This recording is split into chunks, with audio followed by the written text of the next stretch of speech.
দুই ছাত্রলীগ নেতাকে ছুরি মেরে আরেক ছাত্রলীগ নেতা আটক। মাগুরা শহরে দুই ছাত্রলীগ নেতাকে ছুরি মারার অভিযোগে আরেক ছাত্রলীগ নেতাকে আটক করেছে পুলিশ। আহতদের মধ্যে একজনকে হাসপাতালে ভর্তি করা হয়েছে। মাগুরা সদর হাসপাতালে চিকিৎসক শফিউর রহমান বলেন, গিয়াস উদ্দিন ও তিতাস উদ্দিন নামে দুইজনকে তাদের হাসপাতালে আনা হয়। তাদের মধ্যে তিতাসকে ভর্তি করা হয়েছে। তার শরীরের একাধিক জায়গায় জখম হয়েছে, তবে সংখ্যামুক্ত, তাকে চিকিৎসা দেওয়া হচ্ছে। আর গিয়াসকে প্রাথমিক চিকিৎসা দেওয়া হয়েছে বলে জানান তিনি। গিয়াস সদর উপজেলার হাজরাপুর ইউনিয়ন ছাত্রলীগের সাধারণ সম্পাদক, আর তিতাস তার ভাই, যিনি একই কমিটির যুগ্ম সম্পাদক। গিয়াস অভিযোগ করেন, শহরের সৈয়দ আতর আলী সড়কে জামরুতলায় রোববার রাত 10টার দিকে কথা কাটাকাটির জেরে তাদের ওপর এই হামলা হয়। সামান্য বিষয় নিয়ে কথা কাটাকাটির জেরে পৌর ছাত্রলীগের 6 নম্বর ওয়ার্ড সভাপতি আলেমুজ্জামান রথি আমার ছোট ভাই তিতাসকে ছুরিকাঘাত করে। আমি ঠেকাতে গেলে রথি আমাকেও ছুরিকাঘাত করে। পরে দলীয় সহকর্মীরা আমাদের উদ্ধার করে হাসপাতালে নিয়ে যায়। ঘটনার পর পুলিশ রথিকে আটক করছে জানিয়ে সদর থানার ওসি সিরাজুল ইসলাম বলেন, এই ঘটনায় একটি মামলা হয়েছে। এদিকে সাভারে ধর্ষণ চেষ্টার অবস্থায় যুব মহিলা লীগ নেতার ছেলে আটক। ঢাকার সাভারে এক নারী পোশাক শ্রমিককে ধর্ষণ চেষ্টার অভিযোগে থানা যুব মহিলা লীগের আহ্বায়কের ছেলে সহ 4 জনকে আটক করেছে পুলিশ। আটক 3 জন হলেন আশুলিয়া থানা যুব মহিলা লীগের আহ্বায়ক নাজমুন নাহারের ছেলে ইসমাইল হোসেন লতিফ, বয়স 19, আশুলিয়া থানা যুবলীগের যুগ্ম আহ্বায়ক মইনুল ইসলাম ভুঁইয়ার বোনের ছেলে মারুফ হাসান জয়, বয়স 19, স্থানীয় আলমাস হোসেনের ছেলে দুর্জয়, বয়স 20। পুলিশ অন্যজনের নাম পরিচয় জানতে পারেনি। পুলিশের একজন কর্মকর্তা জানান, কারখানা ছুটির পর এক নারী শ্রমিক দক্ষিণ পাইল হয়ে হেঁটে বাড়ি ফিরছিলেন। এ সময় কয়েকজন তাকে জোরপূর্বক ধরে একটি ঘরে নিয়ে ধর্ষণের চেষ্টা করে। তার চিৎকারে আশেপাশের লোকজন গিয়ে 4 জনকে আটক করে। এছাড়া আরো 3 জন পালিয়ে যায়। ওসি রিজাউল বলেন, এই ঘটনায় আশুলিয়া থানায় মামলা দায়েরের প্রস্তুতি চলছে। এবার ভিন্ন প্রসঙ্গ। 21 আগস্টের গ্রেনেড হামলার মামলার রায় শীর্ষ নেতাদের শাস্তি হলে কি পরিস্থিতিতে পড়তে পারে বিএনপি, এমন আলোচনা শুরু হয়েছে। এই আলোচনায় যেমন আওয়ামী লীগ আগ্রহ দেখাচ্ছে, তেমনি ভাবে এটাকে এড়িয়ে যেতে পারছে না বিএনপিও। তারাও জানিয়েছে প্রতিক্রিয়া। আওয়ামী লীগের সাধারণ সম্পাদকের ইঙ্গিতের প্রতিক্রিয়াও জানিয়েছে বিএনপি, যেখানে ছিল তাদের শঙ্কার কথাও। 2004 সালে বঙ্গবন্ধু অ্যাভিনিউস্থ আওয়ামী লীগের কেন্দ্রীয় কার্যালয়ে সংগঠিত গ্রেনেড হামলায় 24 জন নিহত ও শতাধিক আহত হন। ওই হামলায় তৎকালীন বিএনপি জামাত জোট সরকারের মন্ত্রীর প্রতিমন্ত্রী সহ শীর্ষ পর্যায়ের নেতাদেরকে বিভিন্ন মিথ্যা মামলায় ফাঁসানো হয়।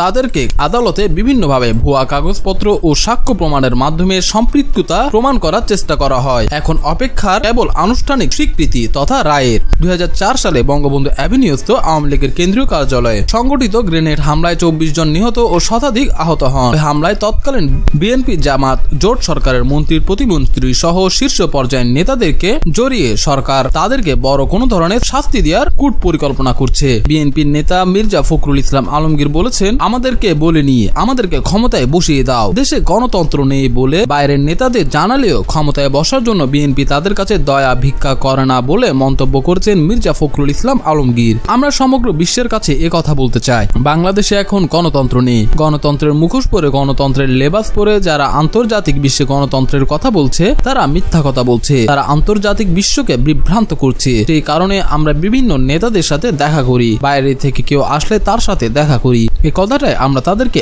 স্পষ্ট করে বলতে চাই যে বাংলাদেশে গণতন্ত্র নেই। আমরা কারো কাছে দয়া ভিক্ষা করি না।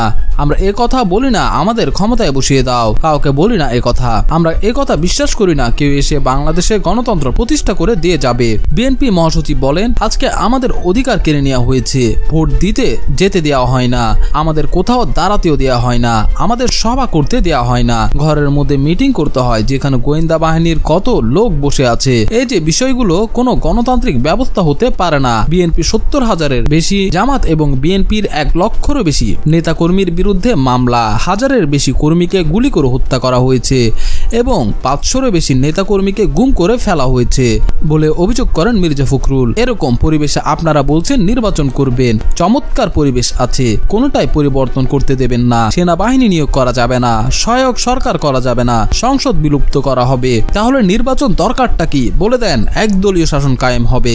1971 সালে শেখ মুজিবুর রহমান এক দলীয় শাসন ব্যবস্থা করেছিলেন, এটা ঘোষণা করে দেন। পরে সাংবাদিকদের কাছে বিএনপি মহাসচিব বলেন, ভারত আশা করে আগামীতে বাংলাদেশের সব দলের অংশগ্রহণে সুষ্ঠু, নিরপেক্ষ ও গ্রহণযোগ্য নির্বাচন হবে। লন্ডনে চিকিৎসাধীন দলের জ্যেষ্ঠ ভাইস চেয়ারম্যান তারেক রহমানের বিরুদ্ধে একটি মামলায় গ্রেপ্তারি পরোয়ানা জারি করে হয়রানি করা হচ্ছে অভিযোগ তুলেন মির্জা ফখরুল। ম্যাডামের বিরুদ্ধেও একের পর এক মিথ্যা মামলা। কিভাবে আপনারা গণতন্ত্রের কথা বলেন, কিভাবে ন্যায় বিচারের কথা বলেন, কিভাবে বলে যে আমরা কোনো পক্ষপাত করি না? ওই আদালতকে কুক্ষিগত করবার জন্যই তো এভাবে প্রধান বিচারপতিকে অপমানজনকভাবে দেশ থেকে বের করে দিয়েছেন আপনারা। কোনো প্রতিষ্ঠান আপনারা বাকি রাখেননি। এদিকে মিয়ানমার থেকে আশ্রয় নেওয়া রোহিঙ্গাদের নিয়ে আন্তর্জাতিক ষড়যন্ত্র চলছে বলে অভিযোগ করেছেন মির্জা ফখরুল ইসলাম আলমগীর। তিনি বলেন, আমাদের রোহিঙ্গা সমস্যা এটা বাংলাদেশের সবচেয়ে বড় সমস্যা, এটাকে খাটো করে দেখবার কোনো উপায় নেই।